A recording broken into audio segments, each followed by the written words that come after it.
Okay, thank you for joining us. Today we're here for the PEG AD-HOC committee. Eden, if you wouldn't mind doing a roll call, please. So for today's meeting, Council Member Deborah Zamer is here, Council Member Edward Hyde Clark is here, and the Chair, Alfredo Ballerin, is here, and so is Mary Rozak for today's roll call. Good to see you, Mary. Thank you for joining us here today. Okay, on the agenda, we have two reappointments that we're going to hear, as well as ordinance 6222, which is a change to the organizational body. What do we have our first interviewee? Yeah, Zach is here. Okay. Are there any questions before we begin? Okay, let him in.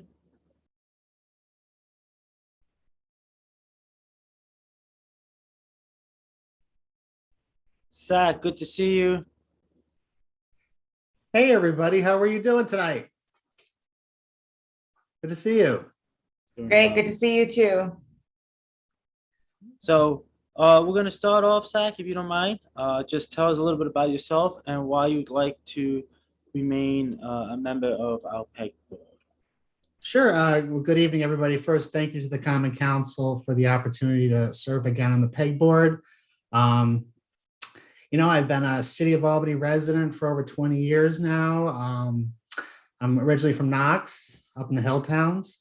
I live on Homestead Avenue, the Upper Washington Avenue neighborhood. Very involved with the community.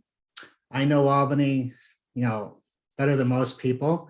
And, I really got involved with public access back in 2017 during a community effort to get the studio back open. And then 2 years later, I started serving on the board. And I think I made some pretty good contributions thus far as a member of the PEG board. So. Okay. First and foremost, I'd like to thank you for being willing to be reappointed and the time and commitment that you give to our city on this and other issues. I'm going to open up to any questions from committee members. Hyde, and then Deb. Thank you. And Zach, thank you again for being willing to serve. Just a general question in terms of how our resources are currently used. How do you feel, do you feel like there's any improvements we can make? Do you have any ideas on, how to increase access and participation? Just like a general question. Thanks, Hyde. Good question. Definitely funding. Funding for the studio, funding for the studio coordinator. That is first and foremost something we need to work on. We need more funding. We need more equipment. We need better equipment. We need to be ready for Channel Albany to hit the next level. As far as involvement, as I'm hopefully going to be confirmed for a second term, one thing I really want to do is work on community outreach, community engagement, getting people to know more about Channel Albany, more about the programming that's in existence today, and how you can go about having a program of your own and what's required to do so. I think if you really tell people about it, get people excited about it, it's gonna help Channel Albany grow. I think that's the best goal. Thank you. Deborah? Hey, Zach. So what do you think is one or two of the biggest challenges that public access is facing right now? Like what have you seen in your role thus far? As far as challenges, well, I mean, the biggest challenge was definitely, getting the equipment up and running for the Common Council. That was definitely a big challenge, which, there was a lot of time and effort was put into. That was a very methodical process. As far as the other challenge, I would say just making sure members of the public have adequate time to utilize the studio, and us being able to have, the throughput to accommodate more people that may have an active interest in producing their own programming with Channel Albany. and one follow-up, if you don't mind. Sure. Do you see a way in the future for public access to be, for you to be more involved with broadcasting our meetings and other public hearings and whatnot? As far, I do believe we already broadcast a lot of public meetings. As far as, I'm sorry, as far as the public outreach, as far as getting it out there that is available to the public. Yeah, I Because think, we only, sorry, I we have think, seemed to emphasize Facebook and that sort of streaming. So how do you foresee in the future us being able to use the studio more for us? Or yes, to let the public know that that's available. I think, you know, the issue is a lot of the public doesn't know about the resource. A lot of the public doesn't know about the studio at the library. So I think, you know, in my next term, I will devise a way to go neighborhood association, really present about Channel Albany and get people more involved and knowledgeable about it. I think that'll help with the studio. Thank you. Sure. Okay, Hyde? Sorry, just one more follow-up too. And Zach, you know, I've heard that, you know, one of the challenges may be when things are shown on TV. So I was just wondering, you know, what type of control or authority the Access Board has over when that's shown, and is there a way to make sure that our programming, you know, occurs during normal hours of the day and night? Or just maybe just give an outline of like how that's determined, and if there's anything the council can do to assist in that. And I don't know if it's a contract or how that works. As far as like the scheduling of the programming? Yeah. I actually do tune in to 1301, 1302, 1303. Lately I've been seeing a lot of Schenectady programming on there. So I think that's one thing we need to work on, is making sure there is more adequate Albany centered programming that's being shown. As far as the scheduling, I'm not sure, maybe Mary could help me with like what I think this open stage kind of dictates the schedule at the moment.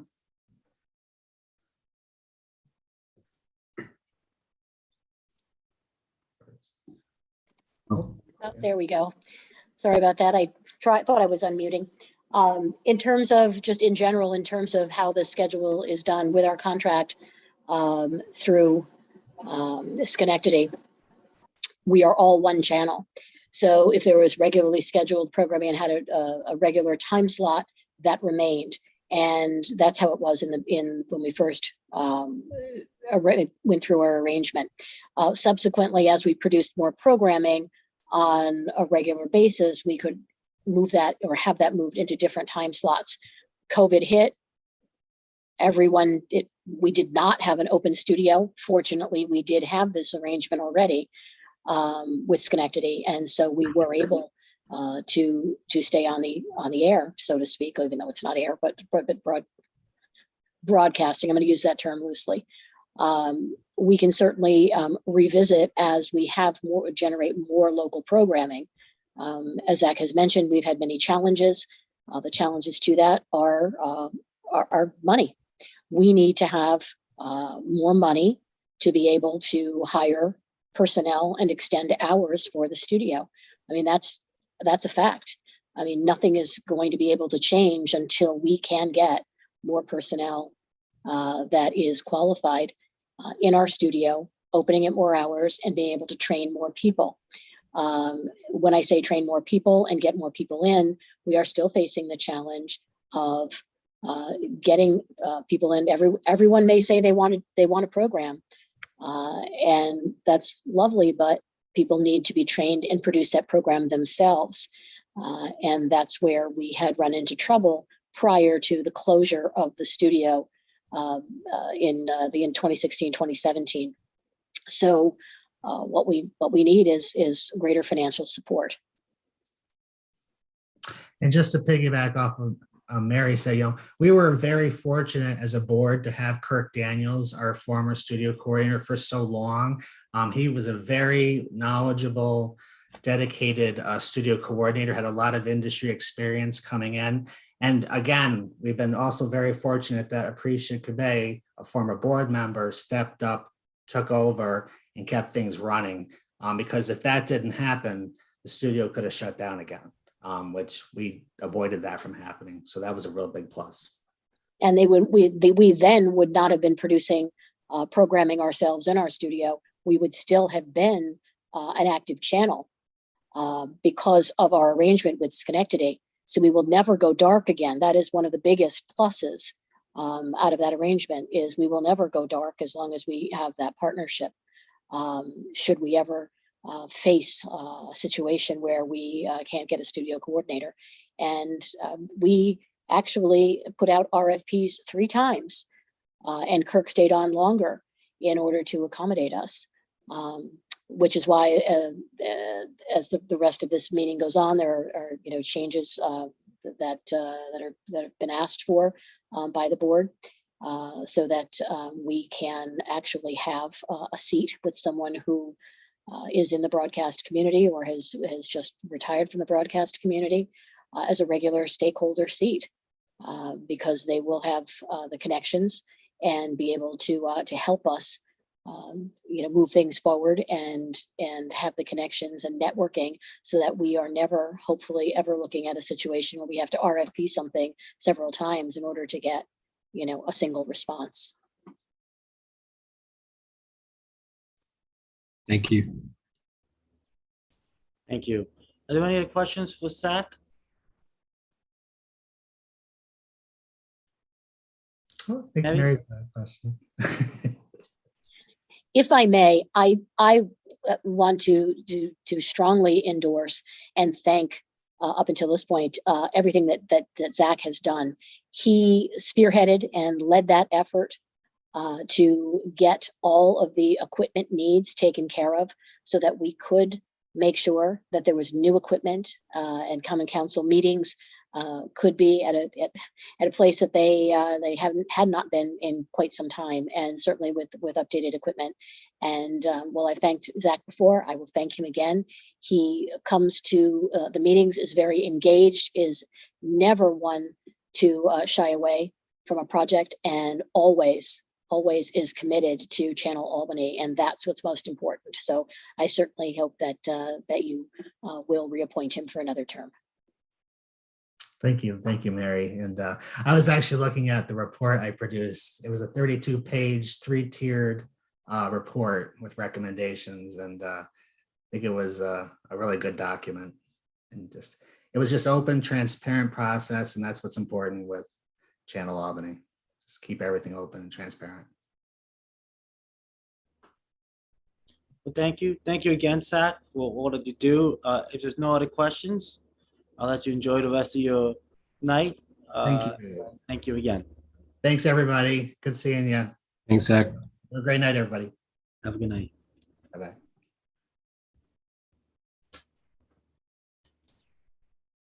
Eaton, is our next interviewee available? No, he's not here. I don't think he'll be here till around 5:55, because that's when his thing is scheduled. So then let's talk, since we have some time, let's talk about ordinance 6222. Mary, do you want to give us a brief breakdown of what the goal is? Sure. Well, the way that the board had been comprised before, we had a stakeholder position that was held by the New School of Radio and Television. Last fall, September, the new school was sold and relocated to New York City. That being said, it gave us an opportunity at that point to say, what do we need for the board? What would be best? And we examined all of the options. Should we, go down a stakeholder and have a smaller board? Should we try and engage a single institution as the new school had been just one institution? Or should we look at something broader? And that is really where we think the strength of the board is needed. We thought that we will be more successful if we were to have a stakeholder that is not locked into a single entity, but to an industry. So by doing that, if we open it up and have a stakeholder as a broadcast member, someone who is either currently in broadcast or has been retired from broadcast, that opens it up to radio, television, a whole wider variety and a wider option for the board, and quite frankly, for fresh blood. It also gives us the opportunity to have someone, rotate, much like board members who are not attached as stakeholders to an institution. We can have someone, if someone is serving a 2 or 3 year term, I believe it's a 3 year term we've asked for, actually, a 3 year term. We then can say, thank you so much, and go to another broadcaster or another entity, and yet not have to come back to the Common Council and say, into this committee and say, all right, now someone was burnt out and they want to move on, and now we need to figure something else out. We need to come up with and change the ordinance again or do something else. So this seemed to be the best option. It seems to be the smartest option, and it provides the widest array of potential candidates for this revised stakeholder position. Okay, are there any questions?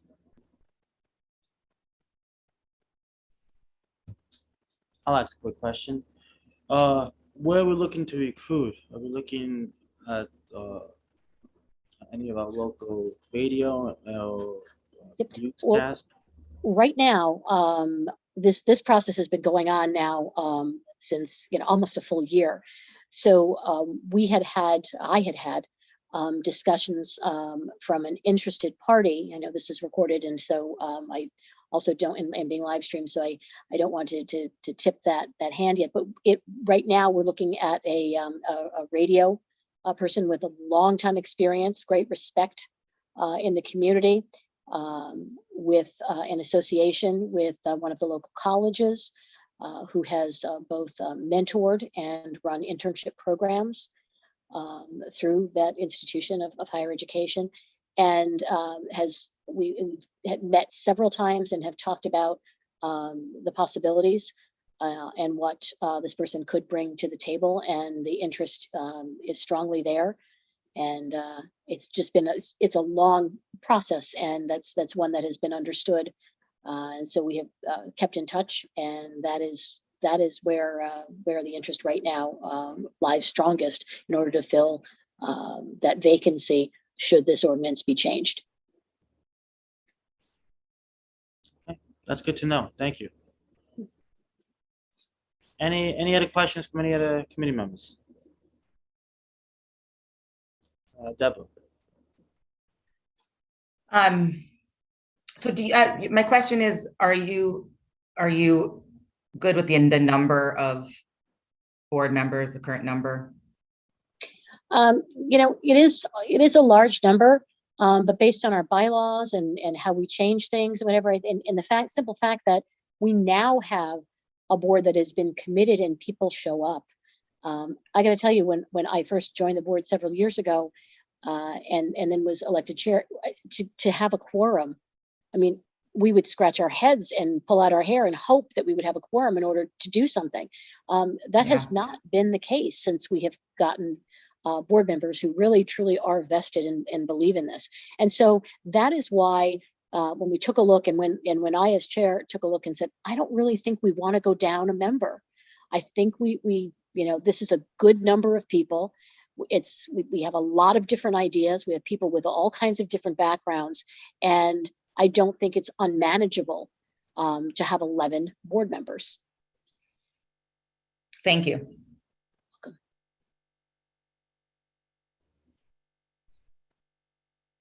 Okay. Any other questions? And I just want to piggyback on what you said. It's great to hear that we're not having any issues with quorum. I remember when I first got on the council, that being an issue, where we weren't getting. It's hard. I mean, it's a huge commitment to ask people to volunteer. Um, so it's glad to hear that that's not an issue that's going on anymore. So thank you for that. Are there any other questions on the ordinance from any committee members? Can I hear a motion to approve with a positive recommendation, ordinance 6222? Motion to approve ordinance 15.62.22 with a positive recommendation.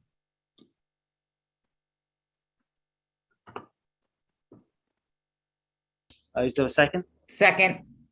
A second. Thank you. All in favor?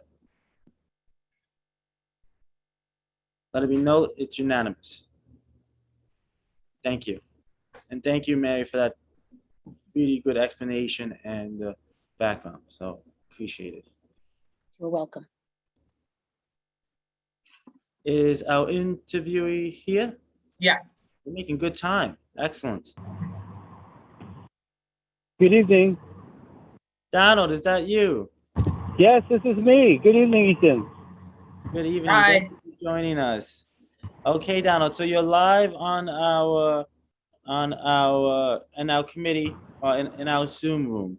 So everything everything that's being shared here is being shared through our Facebook. Just want to Okay, make you aware of that. thank you. So thank you for joining us, Donald. Thank you for your dedication and commitment and willingness to volunteer on this board and willingness to continue to volunteer on this board. We're going to give you the floor and let you share with us any of your thoughts, any of your background, and why you want to continue to serve on our PEC Access Board. Thank you very much. My name is Donald Hyman. I'm currently the vice chairman for Channel Albany. And at the time when I came aboard, it was somewhat chaotic. And in the time that the duration that I've been serving, we have had a steady studio coordinator. We have merged with practice to make our service much more efficient for our producers. And I have taken a lot of time to update myself into what we need to recommend as far as things that are the trends for community media. I recently attended a conference in Chicago, and I went to several workshops that gave me an idea of how several other public access stations around the nation, for example, Cambridge, Boston, Grand Rapids, Michigan, and even Hawaii have public access stations and how they serve their community. And so by getting that more comprehensive view of what the public access media is about, I can bring that input and information back to my committee and hopefully make us become one of the premier public access stations in the country. Thank you. Thank you. Any questions? Hi. Donald, thank you, and thank you for serving and being willing to continue to serve on this board. Could you give us a few examples from that conference of how you feel like we may be able to improve development and access? Oh yeah, definitely. The trend tends to be in high definition. And as we move towards recording at that level, we'll find a higher quality of material that we're getting for our audience, as well as the types of programs that they have and the way that they have them available. Like you can, I can click into Grand Rapids WKTV station, and they'll tell you what's being aired at that time, as well as you can see what the upcoming programs would be. So as far as programming, that's a area that we could use. As far as community outreach, I know that my collaboration with BRIC has allowed me to formulate a Freedom of Speech Week here, which is part of Freedom of Speech Week around the country, but we focus on it in community media. I was able to collaborate with the people of the Proctor so that we could produce a wonderful video about 2 years ago, where we had various people from the community, youth, adults, women, older people, teachers, journalists, to give their views on what they thought freedom of speech meant. I believe that we have a very, very valuable tool with public access television, in that we can really give voice to the people. And we have so many talented and gifted people here in the Capital Region alone in the arts, writers that I've met, musicians that I know, singers that I know, dancers, producers, even people that are into construction and architects and cooking. And a lot of our youth, we can showcase them a lot better by seeing what other people around the country are doing to reach out to our community and give it a voice. Thank you. Deborah? Hi, just following up on that, Donald, with the youth. Have you collaborated or talked about, and I'm sorry if it's something I've missed and maybe you have had these shows, but have you collaborated with like Youth FX or the high school? I know that you did like a hair show or something with the AHS, which is awesome. Is that something is that like a regular collaboration with the high school kids? We have interns who come to all through the Brooklyn, and yes, we do collaborate them on a regular basis, and we hope to collaborate with them more to give a view of what's going on in the community at that level, because those students, I teach at a Montessori school, and the students in those schools, they do some wonderful programs, whether they're for Black History Month, or whether it's Hispanic Heritage Month, or whether it's St. Patrick's Day. They do some wonderful artwork, and they do a lot of writing. They have, one of the things that I think is really great is their spring concert that brings all of the different schools in our district together to perform.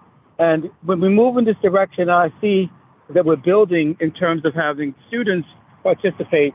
That would be another goal to set forward in my next continuation as a reappointed member of the Channel Albany Board. Thank you. Okay, any further questions?